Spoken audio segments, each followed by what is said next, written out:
ஆனால் 60% பேர் இதில் பிறந்த ஆணும் சரி பெண்ணும் சரி நான் கண்ட ஆய்வில், அதாவது இயற்கை ஜோதிடம் கண்ட ஆய்வில் கன்னிராசிக்காரர்கள் கண்ணியமானவர்கள்.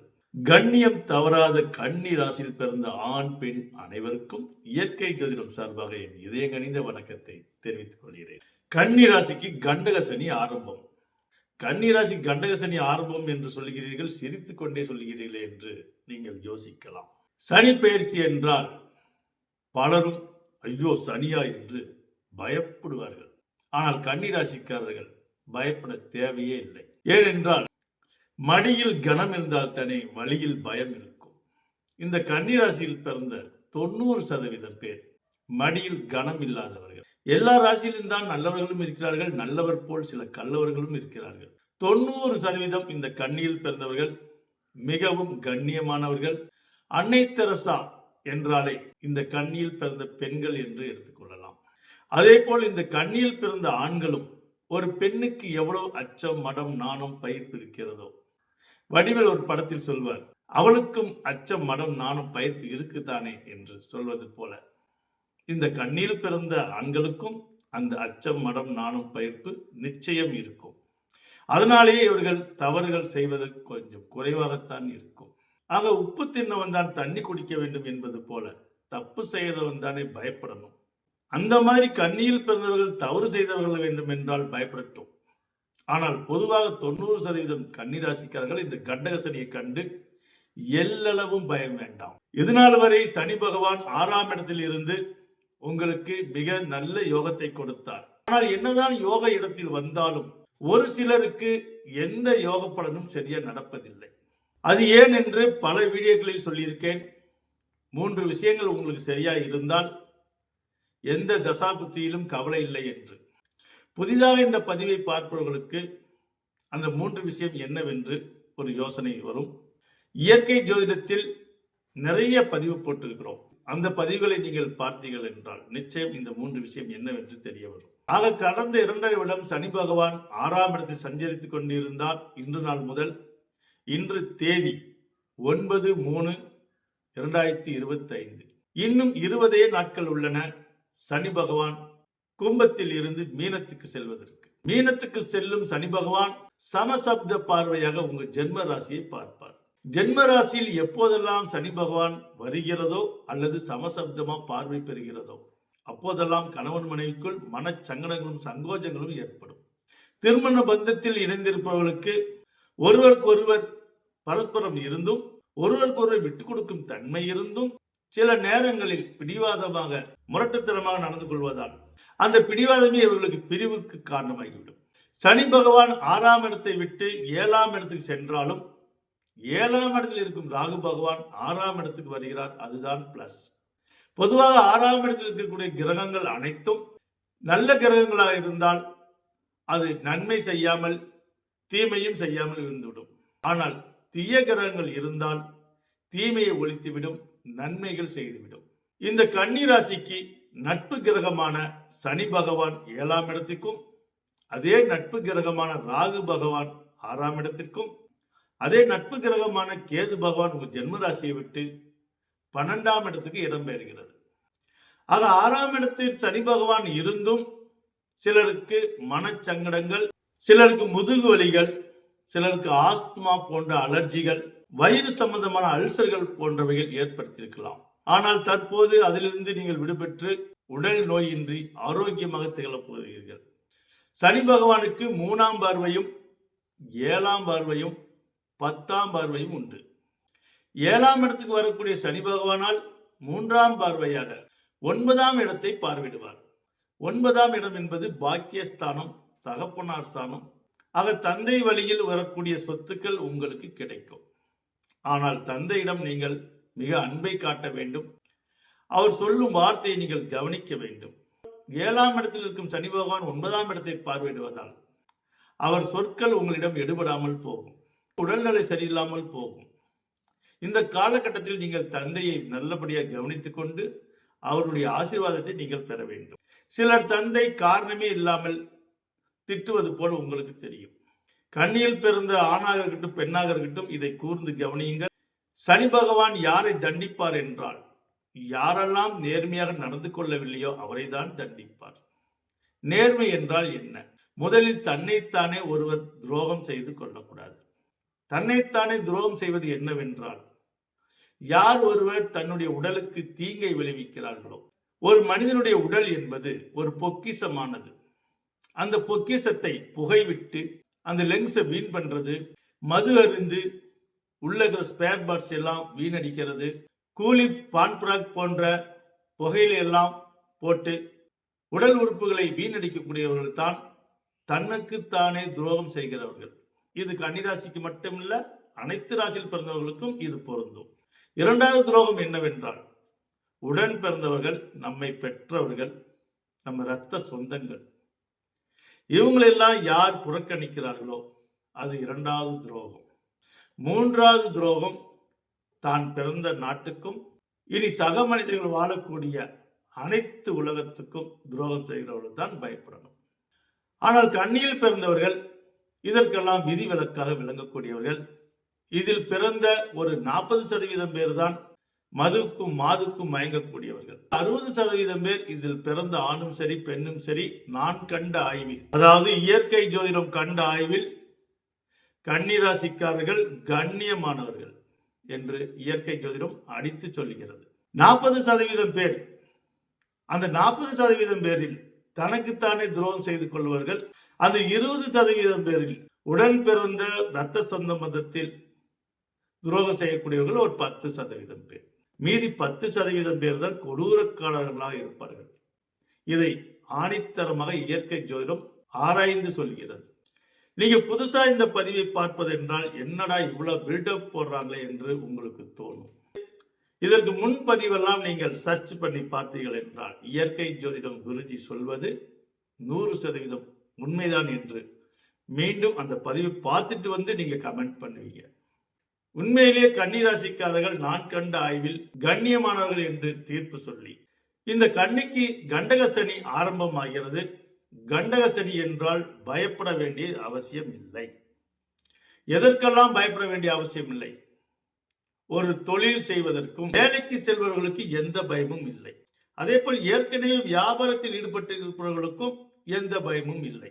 ஆனால் புதிதாக இதற்கு மேல் நீங்க வியாபாரத்தை தொடங்குவதாக இருந்தால், உங்களுடைய சுய ஜாதகத்தை நீங்கள் பரிசோதித்து விட்டு தான் நீங்கள் புதிதான தொழிலை தொடங்க வேண்டும்.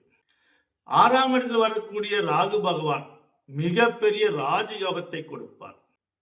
எண்ணிலடங்காத லாபத்தை கொடுப்பார். இன்ப சுற்றுலாவுக்கு அழைத்து செல்வார்.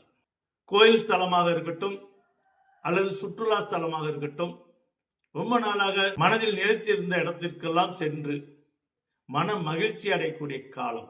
சனி பகவான் 7ஆம் பார்வையாக சமசப்த பார்வையாக உங்களுடைய இடத்தை பார்ப்பதால் இந்த இடத்தில் சில மைனஸ் ஏற்படும். ஏற்கனவே சொல்லியிருக்கோம், சனி பகவானும் சந்திரனும் சமசப்த பார்வை பெறும்போது கணவன் மனைவிக்குள் மிகப்பெரிய மனச்சங்கடங்கள் ஏற்படும். காதலன் காதலிக்குள், காதல் செய்தவர்கள் மிக கவனமாக இந்த நேரத்தில் விட்டு கொடுத்து செல்ல வேண்டும். ஒரு கோபம் வந்து விட்டது என்றால், காதலில் இதில் காதலர்களாக இருந்தாலும் சரி, கணவன் மனைவியாக இருந்தாலும் சரி, உங்களுக்குள் கோபம் வந்து விட்டால் ஒரு 10 நிமிஷம் மட்டும்தான் அந்த கோபத்தில் நீங்கள் ஈடுபடணும். அந்த 11ஆம் நிமிஷத்துல உடனே உங்களுக்குள்ள அட்ஜஸ்ட்மெண்ட் ஆகிவிடணும். இந்த பதிவு பார்த்த பிறகாவது நீங்கள் அதை கையாள வேண்டும். கையாண்டால் உங்களுக்கு பிரிவு வராது. இல்லை என்றால் கணவன் மனைவியாவே இருந்தாலும், நீங்க 60 வருஷம் வாழ்ந்திருந்தாலும், இந்த கண்டக சனியால் ஒரு சின்ன பிரச்சனையால் உங்களுக்கு டிவோர்ஸ் ஆகக்கூடிய நிலைகள் ஏற்படும். அதுதான் இந்த கண்டக சனியுடைய மைனஸ். உங்களுடைய 7ஆம் இடத்தை பார்வையிடுவது இல்லாமல் உங்களுடைய பர்சனல் ஸ்தானத்தையும் 4ஆம் இடத்தை பார்வையிடுவார் 10ஆம் பார்வையாக. அப்ப 10ஆம் பார்வையாக சுகஸ்தானத்தை பார்வையிடும் போது, சுகஸ்தானம் சிலருக்கு அடிபட்டால் தொழிலில் வெற்றி கிடைக்கும். தொழிலில் வெற்றி கிடைத்தால் சுகஸ்தானம் அடிபடும். ஆக ஒருவர் ஒன்று அடைய வேண்டும் என்றால் ஒன்றை இழந்துதான் ஆக வேண்டும். இது உண்மையா இல்லையா என்று நீங்க கமெண்ட்ல சொல்லணும். எனக்கு எல்லாமே கிடைக்கணும் என்று ஒருவர் ஆசைப்படலாம். 12 ராசி கட்டங்கள், 9 நவகிரகங்கள், 27 நட்சத்திரங்கள், 108 பாதங்கள். 9 நவகிரகங்கள் வரிசையாக ஒருத்தருக்கு கிரக அமைப்பு இருந்தாலும் கூட மீதி 3 கட்டங்கள் காலியாகத்தானே இருக்கும். அதே போல ஒரு விஷயம் கிடைக்குது என்றால் இன்னொரு விஷயம் இழக்கத்தானே நேரிடும். ஆக பசுமஸ்தானமான 4ஆம் இடத்தை பார்வையிடும் பொழுது உங்களுக்கு யோகக்காரனாகிய சனி பகவான் அசையா சொத்துக்களை வாங்கி கொடுப்பார். ஏற்கனவே இந்த 6ஆம் இடத்து சனியால் 40% பேர் அசையா சொத்துக்கள் வாங்கியிருப்பீர்கள். சிலருக்கு பூர்வீக சொத்து கிடைத்திருக்கும், சிலருக்கு பழைய வீடாவது ஒரு கம்மி விலைக்காவது வாங்கியிருப்பீர்கள், சிலருக்கு நிலம் வாங்கி போட்டு இருப்பீர்கள். மீதி 40% பேர் இந்த கண்டக சனியில் தான் இடம் வாங்கி போட போகிறீர்கள். அது ஏன் அந்த 20% பேர் வாங்கி போட மாட்டார்கள் என்றால், ஏற்கனவே சொல்லியிருக்கோம், எல்லா ராசியிலும் பிறந்தவர்களுக்கு ஒரு 20% பேருக்கு எந்த மாதிரியான தசாபுத்தி வந்தாலும், எந்த மாதிரியான கோச்சாரம் நடைபெற்றாலும் இவர்களுக்கு அதிர்ஷ்டமே கிடைக்காது. அவர்கள் ஏண்டா பொருந்தோம் என்று நொந்து கொள்ளும் அளவுக்கு நிலைகள் ஏற்படும். அப்படி உள்ளவர்கள் அந்த 3 விஷயத்தை தெரிந்து கொண்டால் அந்த 20% பேரும் நலம் பெறுவார்கள். ஆனால் அவர்களுடைய போராத காலம் அவர்கள் இந்த ஜோதிடத்தை நம்ப மாட்டார்கள். அதற்கும் சில காரணம் இருக்கிறது. சில ஜோதிட குருமார்கள் என்று சொல்லக்கூடாது, சில ஜோதிடர்கள். ஏனென்றால் ஜோதிட குருமார்கள் யாரும் தவறான வழி காட்ட மாட்டார்கள். சில ஆர்வக்கோளாறான ஜோதிடர்கள். ஏன் அதையும் சொல்கிறோம் என்றால், இந்த ஜோதிடம் என்பது மிகப்பெரிய யானம், மிகப்பெரிய கல்வி. இந்த கல்வி சமுத்திரத்திலும் பெரியது. இதை படித்துக் கொண்டே இருக்கணும் ஆயுள் முழுக்கும். அப்படி சிலர் படிக்காமல் ஏதோ சில சிம்டம்ஸ் மட்டும் தெரிந்து கொண்டு மக்களுக்கு பரிகார பூஜை என்று நிறைய விரைய செலவு வைத்து விடுகிறார்கள். அதனாலேயே சில பேர் ஜோதிடரை கண்டாலே பயப்படுகிறார்கள். ஆனா ஜோதிட குருமார்கள் அப்படி அல்ல. குருமார்கள் என்று சொல் வந்தாவே அவர்களுக்கு எக்ஸ்பீரியன்ஸ் வந்துவிடும். அந்த எக்ஸ்பீரியன்ஸை வைத்து மக்களுக்கு பரிகாரம் சொல்லுவார்கள். அதே சமயம் அது ஒரிஜினலாக இருக்கும். குருமார்கள் நிறைய இருக்கிறார்கள். ஆனால் இப்படியெல்லாம் குருமார்கள் இருந்தும் இவர்கள் ஏன் அவர்களிடம் செல்லாமல் அந்த ஏமாத்துக்காரக்கூடிய ஜோதிடர்களிடம் செல்கிறார்கள் என்றால், அதற்கும் பல வீடியோக்களில் நிறைய சொல்லியிருக்கோம். இருந்தாலும் அதை பற்றி இந்த வீடியோவில் சில துளிகளை சொல்கிறோம். யாரெல்லாம் தன் வாழ்நாளில் உடலுக்காக மட்டும் வாழாமல் இந்த உள்ளத்துக்காகவும் வாழ்கிறார்களோ அவர்கள் அடுத்த ஜென்மத்தில் ஏமாற தேவை அவசியமே இல்லை. அதை சொன்னா யாரும் கேட்க மாட்டாங்க. இன்றைய காலம், இன்னைக்கு நான் நல்லா இருக்கேனா, எனக்கு யாரை பத்தியும் கவலை இல்லை அப்படி ஏமாத்தி யார் பிழைக்கிறார்களோ அந்த 20% பேர் போன ஜென்மத்தில் மற்றவர்களை ஏமாத்தி இருப்பார்கள். அதனாலதான் அவர்கள் சாதாரண ஜோசியர்களை கண்டு ஏமாந்து பரிகார பூஜை என்று சொத்தை இழந்தவர்கள்லாம் இருக்கிறார்கள். இயற்கை ஜோதிடத்தில் வருமுன் காப்பம் திட்டம் என்று ஒன்று அறிவித்து, அந்த வருமுன் காப்பம் திட்டம் என்றால் என்னவென்று அதுவும் பல வீடியோக்களை சொல்லியிருக்கோம். இருந்தாலும் அதையும் சில துளிகளை இங்கு சொல்கிறோம். ஒரு பிரச்சனை வந்ததுக்கு அப்புறம் பரிகார பூஜை என்று நாம் அலக்கடிப்பதை விட எந்த ஒரு விஷயத்துக்கும் வருமுன் காத்துக் கொள்வதுதான் வருமுன் காப்பும் திட்டம். இதுவரை எந்த ஜோதிட குருமார்களும் எந்த மகான்களும் அறிவித்திராத ஒரு அறிவிப்பு இந்த வருமுன் காப்பம் திட்டம். இயற்கை ஜோதிடத்தில் 15 வருடத்துக்கு முன்னாடியே இதில் மாற்றி யோசித்து கடந்த 9 வருடமாக இதை நிலைநிறுத்தி வந்து கொண்டிருக்கிறது. இயற்கை ஜோதிடத்தில் ஜாதகம் பார்க்கிறவர்கள் அனைவருமே இதுவரை நீங்கள் ஏமாந்திருந்தாலும் இனி யாரிடமும் நீங்க ஏமாறக்கூடிய வாய்ப்பே ஏற்படாது. ஏனென்றால் ஜோதிடம் பார்க்கிற ஒவ்வொருவருக்கும் இந்த சூட்சும விதிகளை தெல்ல தெளிவாக நாம் எடுத்துரைத்து அவர்களை வருமுன் காப்பம் திட்டத்தில் இணைய வைக்கிறோம். பெரும்பாலும் இந்த வருமுன் காப்பம் திட்டத்தில் இணைந்தவர்கள் கிட்டத்தட்ட வாழ்நாளில் ஒவ்வொரு விஷயத்தையும் கேட்டு கேட்டு தெரிந்து கொண்டு அவரே ஒரு ஜோதிடர் போல் தன் குடும்பத்தில் இயங்க ஆரம்பித்து விடுவார்கள்.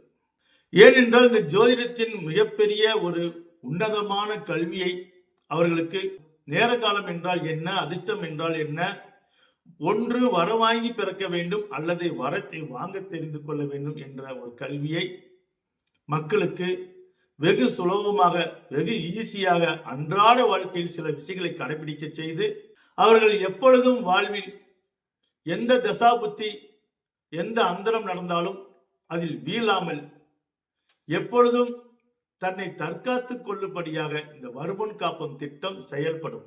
அதனால் வருமுன் காப்பம் திட்டத்தில் யாரெல்லாம் இணைந்திருக்கிறீர்களோ அவர்களெல்லாம் இனி எந்த தசாபுத்தியை கண்டும் எந்த ஏழரை கண்டும் கவலைப்பட தேவையில்லை. செய்யும் கூடிய தொழில் நஷ்டமாகாமல் கடனாகி ஊரை விட்டு செல்லக்கூடிய நிலைகள் ஏற்படாமல் அதே போல் கணவன் மனைவிக்குள் ஏற்கனவே பிரிந்திருந்தவர்கள் கூட மீண்டும் ஒன்று சேரக்கூடிய அளவுக்கு இந்த வருமுன் காப்போம் திட்டத்தில் பயிற்சி கொடுக்கப்படுகிறது. இதில் எந்த ஒரு மேஜிக்கும் மாயாஜாலமும் இல்லாமல் இயற்கை அருளோடு இறைவனின் புரிதலோடு இதில் எந்த விரய செலவும் இல்லாமல் மக்களுக்கு ஒரு தியான முறையும் ஆன்மீகம் கற்றுக் கொடுக்கிறது. அதே ஆன்மீகம் அவரவர் மதப்படியும் போதிக்கப்படுகிறது. ஆனால் அதில் மூட நம்பிக்கை இல்லாமல் கற்றுத்தரப்படுகிறது. அதுதான் இந்த வருமுன் காப்போம் திட்டத்தின் ஸ்பெஷாலிட்டி. அந்த வருமுன் காப்போம் திட்டத்தில் இணைந்து கொண்டால் வாழ்வில் எல்லா நாளும் வளம் பெறலாம். அது உங்களுக்கு விருப்பம் இருந்தால் நீங்கள் சேர்ந்து கொள்ளுங்கள். அது உங்களுடைய தனிப்பட்ட விருப்பமாகும். ஆக இந்த கண்டக சனியால் நீங்கள் பயப்பட வேண்டிய ஒரே விஷயம் என்னவென்றால், உங்களுடைய உறவுகளிடம் கவனமாக பேசுங்கள். உங்களுடைய உயிருக்கு உயிரான கணவன் மனைவி காதலர்கள் உடன் பிறந்தவர்களிடம் மிக கவனமாக நடந்து கொள்ளுங்கள். அவர்களிடம் விட்டு கொடுத்து செல்லுங்கள். அவர்களை விட்டு கொடுத்து போவதனால் கெட்டு போவதில்லை என்ற உணர்வை நீங்க உணர்ந்து கொண்டு நடந்தால் உங்களுடைய உறவுகளில் விரிசல் விடாமல் பார்த்துக் கொள்ளலாம். வருமானத்துக்கு ஏதாவது தடைகள் ஏற்படுமா என்றால் நிச்சயம் வருமானம் தடை ஏற்படாது. புதிதாக தொழில் செய்பவர்கள் நிச்சயம் உங்களுடைய சுயஜாதத்தை பார்த்துக் கொள்ளுங்கள். உங்களுக்கு விருப்பம் இருந்தால் நம்ம வாட்ஸ்அப்ல விவரத்தை அனுப்பி ஜிபேல அதற்கு உண்டான காணிக்கை அனுப்பி நீங்கள் நம்மிடம் ஜாதகம் பார்த்துக் கொள்ளலாம். போன் மூலியமாகவே நீங்க எந்த ஊரில் எந்த நாட்டில் இருந்தாலும் சரி. சுற்றுலா செல்லும் போதும் மிக கவனமாக இருக்க வேண்டும். நீங்க சுற்றுலா இந்த 2.5 வருடத்தில் கண்டிப்பாக செல்வீர்கள். அப்பொழுது உயரமான இடத்தில் விளையாட்டுகள் எல்லாம் ரொம்ப கவனமா இருக்கணும். முடிந்த அளவுக்கு அதுல பங்கு பெறாம இருக்கணும். அதே போல வண்டி வாகனத்துல இதுவரை நீங்க 100ல போறவர்களா இருந்தீங்கன்னா 80 போகணும், 80ல போறவர்களா இருந்தீங்கன்னா 60ல போகணும். முடிந்த அளவுக்கு உங்களுடைய ஸ்பீடை குறைத்துக் கொள்ளுங்கள். அதே போல உங்களுடைய பேச்சு சொல்லில் கொஞ்சம் ஸ்பீடை குறைத்துக் கொள்ளுங்கள். மீதி எல்லாமே உங்களுக்கு நல்ல விதமாக நடக்கும், நடக்கட்டும், நடக்கணும் என சொல்லி இறைவனிடம் உங்களுக்காக இயற்கை ஜோதிடம் சார்பாக கன்னியில் பிறந்தவர்கள் கண்ணியமாக வாழ வேண்டும் என்று இறைவனிடம் துவா செய்து மீண்டும் அனைவருக்கும் என் நெஞ்சார்ந்த வணக்கத்தை தெரிவித்துக் கொள்கிறேன்.